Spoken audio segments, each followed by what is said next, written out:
你见过黄鼠狼吗？你知道它为什么叫黄大仙吗？听说就黄大仙会报恩。今天分享一个发生在18年一位小伙子所经历的事，故事稍长，请耐心收看。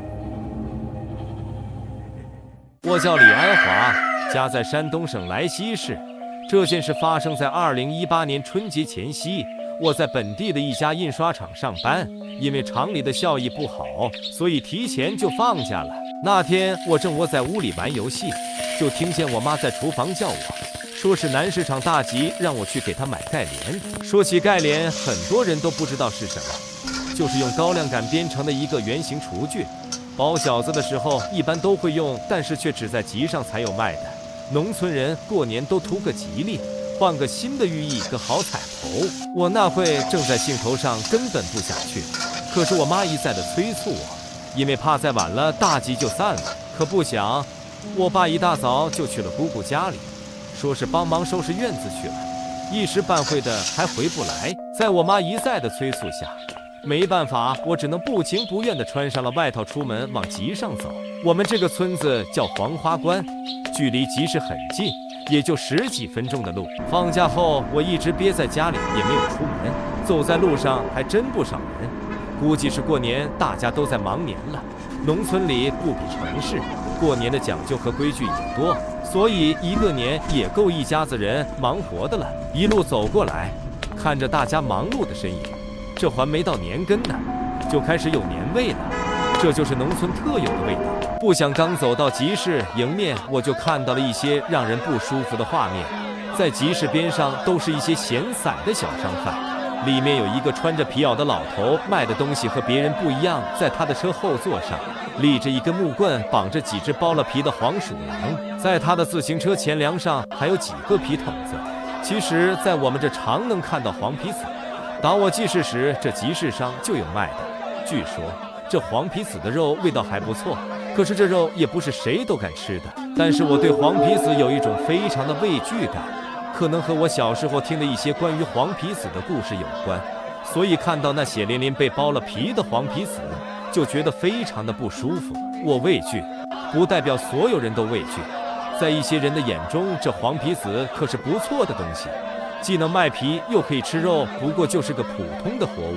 穿皮袄的老头看着我，盯着那些黄皮子看了半天，以为我要买，一呲大黄牙就跟我打起了招呼。我没有理会他，转身就准备走。对于这种抓活物剥皮卖肉的人，我从心里的反感。他们眼睛里除了金钱还能看到什么？我刚迈出一步，眼角的余光不经意地紧了一眼那老头的脚下。那个黄皮子个头不算大，也就有半尺多长，一双小眼睛咕噜噜地乱转，透着一股子的狡猾劲，看着就让人觉得不舒服。但是那天我也不知道怎么了，看着那黄皮子的眼睛就是挪不开了。我看着那2只黑漆漆的小眼睛，就觉得有特别吸引人，光彩在流动，然后就像变成了一个巨大的黑洞，把我整个人都吸了进去。那种浑噩的感觉持续了有1分多钟。那老头很精明，看着我的目光放在了笼子里的那只黄皮子身上，马上展着笑脸再次上前跟我搭起话来。他看到我此时直勾勾地看着那笼子里的黄皮子，认准了我是看上了要买，伸出了5个手指头在我面前一晃，说我要是想要给50就行。我当时也没还价，快速地从兜里掏出50块钱就给了那老头，然后提着笼子就走。说实话，我当时也不清楚自己是怎么了，为什么要买下那个黄皮子。集市不远处就是条河，我当时沿着河边往西走，其实我那时还有些浑噩的，我也不知道自己为什么要这么走。那条河是景观河，河堤还没有修好，堤岸上长满了荒草。我顺着台阶往下走，脑子里有个意识，就是要去河对面的一片荒草包子。因为天气冷，小河的河面上冻得很结实，其实下面也就浅浅的水，不少行人途径都会走，根本不担心会断裂。我往前走了一段，来到了那片荒草甸子，这里夏天会有很多的水鸟聚集，因为水浅草多，也会有黄皮子、刺猬、河蛇出没。我慢慢地蹲下身子，把笼子放在了冰面上，打开了笼子的门，就见那黄皮子嗖的一下窜了出来，一溜烟地钻进了草甸子里去。转眼间就没了踪迹。我这时也清醒些了，把笼子一扔，转身就回了家，因为忘记了买盖帘。回家让我妈好一顿说，这是我越想越后怕，也就没敢跟她说。本以为这事就完了，不想怪事发生在3天以后。那天和我一块玩到大的2个发小也放假回了村里，我们约在了村边的一处破房子见面。小时候我们经常在那里玩，因为我起来的晚了，等我到的时候，房淑萍和李晶早就到了。为了等我2个人在外面冻了半天，见到我就让我请客喝酒暖暖身子。房淑萍和我关系最好，没少一起打架闯祸的。我们约在这里见面，就是为了找找儿时的回忆。我们3个人半年多没见了，正聊得起劲呢，突然我听到身后隐约的有人在叫我的名字。我想可能有熟人，忙着回头看去，可发现身后除了荒草哪有什么人呢？我想可能是我听错了吧。可没一会我又听到有人叫我，等我回头一看还是没人。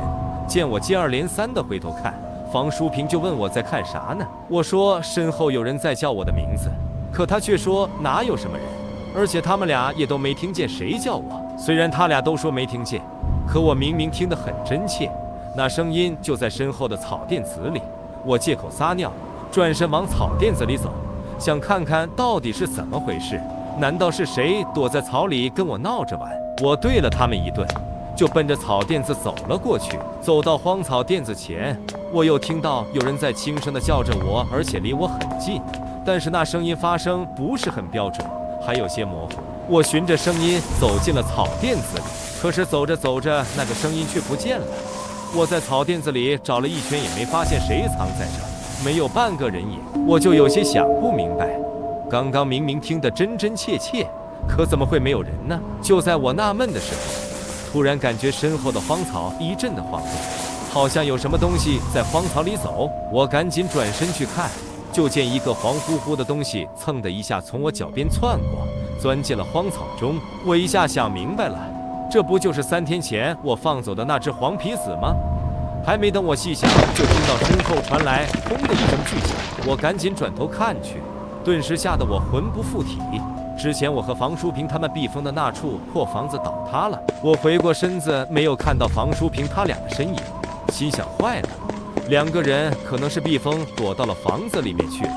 我不敢再往下想了，拔腿就往破房子那里跑。那片老房子已经荒废了很久了，却不想竟然在这个时候塌了。我跑到了那些倒塌的瓦砾前，大声地呼喊着他们的名字，心里不停地祈祷着千万不要有事。值得庆幸的是，他们2个人都躲在屋子的一角，避风坍塌下来的屋顶并没有完全压在他们的身上，只是被坠落的瓦砾砸破了头。我忙着把他们搀扶了出来，并打了急救电话。回头想想，如果当时没有人叫我的名字，我应该也在那破房子里，绝对也免不了这次的血光之灾。而那个叫我的人到底是谁，我一直不知道。但是不知道为什么，我每次想起这件事，都会和我救下的那只黄皮子联系在一起。老人说黄皮子能口吐人言，至于他为什么救我，我想应该是报恩吧。